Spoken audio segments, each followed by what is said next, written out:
వచ్చి జగన్మోహన్ రెడ్డి స్వాతి ముత్యం, కడిగిన ముత్యం, వజ్రం అంటే కడిగిన ఆయన బురదలో పందిలాగే ఉంటుంది తప్ప అది ముత్యం అవ్వదు. ఆ విషయం పెట్టుకోవాలి. ఓకే కీర్తన గారు, డిబేట్లో ఆ రకంగా మాజీ సీఎంలు వాళ్ళని వద్దు అజయ్. మాజీ సీఎం ఇంకెక్కడ సార్ మాజీ సీఎం? తిట్టుకుంటుంటే ఏమన్నారు ఆయన్ని? ప్రజలు ఎవరు తిట్టుకోవట్లేదు సార్. ఆయన నిజంగా మ్యాండేట్ ఇవ్వాలా? సరే ఇప్పుడు ఆయన ఆ రకమైన విమర్శలు ఎందుకు? ఓకే కడిగిన ముత్యం కాదు, ఆయన తప్పులు చేశారు అన్నాడు, వేరే రకంగా వద్దు అలా డిబేట్. నేనేమంటున్నా అంటే నేను ఎప్పుడు పరిధి దాటి మాట్లాడిన వర్మ గారు ఒక మాటకి అట్లా మాట్లాడితే 5 ఏళ్ళు చంద్రబాబు నాయుడు గారు మాట్లాడిన మాటలకి ఆ శిక్ష అనుభవిస్తున్నారు కదబ్బా. కాదు ఆ శిక్ష కాదండి. ఇప్పుడు ఆ పనిష్మెంట్ ప్రజలు ఇచ్చారు కదా, అది ప్రజలు తేలుస్తారు. మీరు నోరు జారినంత మాత్రాన అదేం కాదు కదా డిబేట్. మేమేమి వాళ్ళలాగా పరిధి దాటి బూతులు మాట్లాడాల, జస్ట్ కామన్ థింగ్ ఒక మాట మాట్లాడాం. రైట్ రైట్ ఓకే ఓకే కీర్తన గారు. నమస్తే వర్మ గారు. కీర్తన గారు ఏంటి వరుస అరెస్టులట, ఆల్రెడీ పిన్నెల దగ్గర నుంచి ముహూర్తం మొదలు పెట్టారట, ఇంకా వరుసగా అవుతారట. మీకు చాలా ఇష్టమైన రోజా గారు వీళ్ళందరూ ఇదిగో అరెస్టు అదిగో అరెస్ట్ అంటున్నారు. ఆడతా ఆంధ్రాలో 100 కోట్లు స్కామ్ అన్నారు. బైరెడ్డి అలాగే రోజా గారు అరెస్ట్ అని చెప్పి పెద్ద ఎత్తున అన్నారు. ప్రస్తుతానికి అదేం లేదు, అదేదో సోషల్ మీడియాలో వచ్చిన టాక్లా ఉంది. కానీ ఏదో జరగబోతుంది. కొడాలి నాని గారు, రోజా గారు, అలాగే పిఠాపురం వెళ్తున్నారు పవన్ కళ్యాణ్ గారు 3 రోజులు. మీకు తెలిసే ఉంటుంది కదా, అక్కడ ద్వారంపూడి గారికి గ్రంథి గారికి తప్పకుండా ఉంటుంది ఏదో అని మరొక సోషల్ మీడియాలో వైరల్ అవుతున్న నేపథ్యం. ఏమన్నా ఉన్నాయా ఇన్పుట్స్? ముందుగా మీకు అలాగే ప్యానల్ ఉన్న పెద్దలకి 99 వీక్షకులకు నమస్కారం సార్. మీ అందరికీ తెలిసిందే ఆడదాం ఆంధ్ర అన్నారు కానీ ప్రజల జీవితాలతో ఆడుకున్నారు 5 ఏళ్ళు. మీకన్నా మంచి ఆటగాళ్ళమని ప్రజలు నిరూపించి మరి గట్టి గుణపాఠం అయితే ప్రజలు చెప్పారు. సో అది వీళ్ళు యాక్సెప్ట్ తీరాల్సిందే. ఎందుకంటే ఆయన ఒక పాట రాయించుకున్నాడు జగన్మోహన్ రెడ్డి గారు, ప్రజా తీర్పే నాకు అనుకూలంగా ఉంటుందని లిరిక్స్ చాలా బాగా రాశాడు. అసలు ఆ పాట విని వైరల్ అయిపోయింది. ఆ సాంగ్ మాత్రం వాస్తవ రూపంలోకి వస్తే ప్రజల తీర్పు వ్యతిరేకంగా ఉందని జగన్మోహన్ రెడ్డి గారికి కూడా తెలియదట చివరిదాకా. అక్కడున్న ఇన్ఫర్మేషన్ ఏంటంటే వైసీపీ క్యాడర్ నుంచి మాకు ఈవెన్ సజ్జల గారు కూడా నన్ను మోసం చేశారని జగన్మోహన్ రెడ్డి గారు ఫ్రస్ట్రేట్ అయ్యే విధంగా అక్కడ ఎలక్షన్ రిజల్ట్ వచ్చిందండి. సో జగన్మోహన్ రెడ్డి గారు కూడా ఊహించినంతగా దోచుకున్న నాయకత్వం వీళ్ళది. ఆయన దోచుకుని ఒక ఎత్తు అయితే ఆయన ఎమ్మెల్యేలు, ఆయన కార్యవర్గం, ఆయన పేటీఎం కార్యకర్తలు ప్రతి ఒక్కరు దోపిడీకి పాల్పడ్డారు సార్. సో ఈ రోజు అధికారంలోకి వచ్చిన మా తక్షణ పని ఏంటంటే ప్రజల పక్షాన్ని నిలబడడం, ప్రజలకు ఇచ్చిన హామీని ఇంప్లిమెంట్ చేయడం, అలాగే ప్రజల సొమ్ము ఎవరు తిన్నారు జగన్మోహన్ రెడ్డి గారితో మొదలు ప్రతి ఒక్కరు అక్కడ దోపిడీకి పాల్పడ్డారు.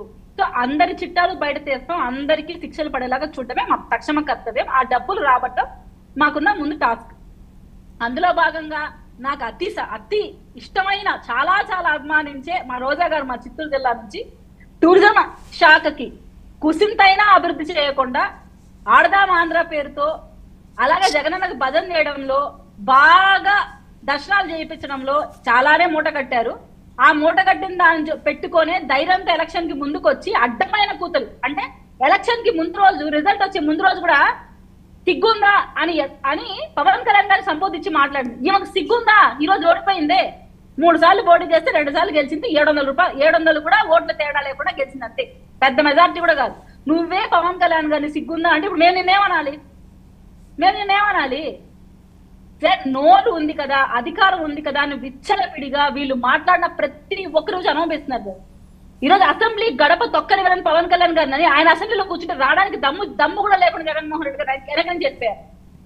ఫ్రంట్ ఫేస్ నుంచి వస్తే ఎక్కడ అమరావతి రైతులు అడ్డుకుంటారో అని బ్యాక్ డోర్ నుంచి వచ్చారంట సార్. అది కూడా ప్రమాణ స్వీకారం చేసి ఒక 2 నిమిషాల ముందు వచ్చి ప్రమాణ స్వీకారం చేసి బయట నుంచి వెళ్ళిపోతూ అభివాదం చేస్తుండగా తిరిగి నమస్కారం చేసే మనసు కూడా మాకున్న నాయకులకి రాలేకపోయింది సార్. ఎందుకంటే అసెంబ్లీ సాక్షిగా ఎలాంటి మాటలు మాట్లాడారో మీకు గుర్తుకుంటే ఉంటుంది.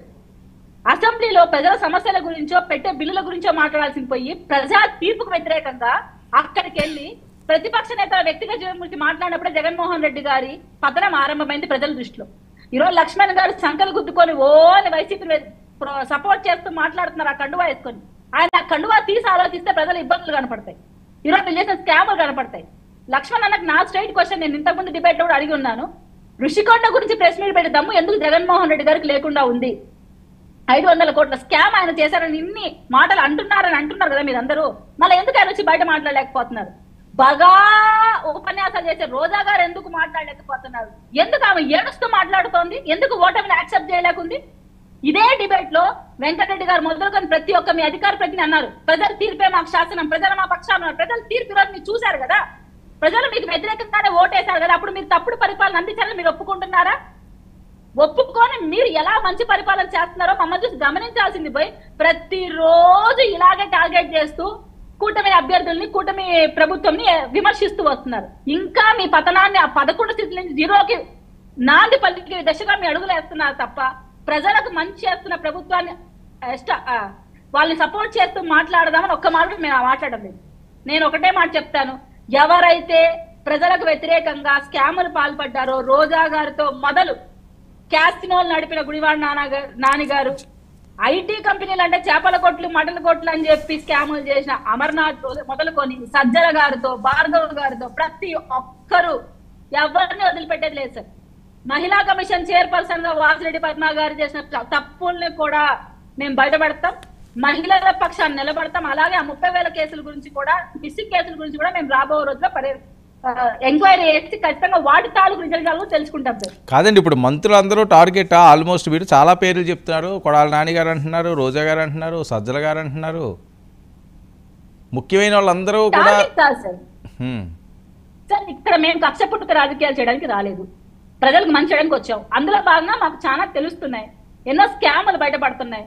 ప్రతి ఒక్కటి స్కామ్ అనేది తెలుస్తా ఉంది. ఈ రోజు పసిబిడ్డల అమ్మఒడి పథకం దగ్గర నుంచి, వాళ్ళకి ఇచ్చే ఆహారం దగ్గర నుంచి, గుడ్ల దగ్గర నుంచి, ఏదైతే వాళ్ళకి ఇచ్చే అవసరమైన వస్తువుల దగ్గర నుంచి, కిట్ల దగ్గర నుంచి, బ్యాట్ల దగ్గర నుంచి ప్రతి ఒక్కటి స్కామే.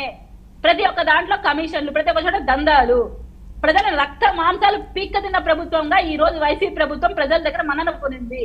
సో వీళ్ళ నుంచి ప్రజలకు విముక్తి కలిగించాం, కానీ తక్షణకర్తంగా వీళ్ళు తిన్న డబ్బును కక్కించాల్సిన బాధ్యత మాపై ఉంది. అదే మా తక్షణ కర్తవ్యంగా పవన్ కళ్యాణ్ గారు కానీ, సిబిఎన్ గారు కానీ, ఎన్డీఏ కుటుంబం పనిచేస్తూ ఉంది.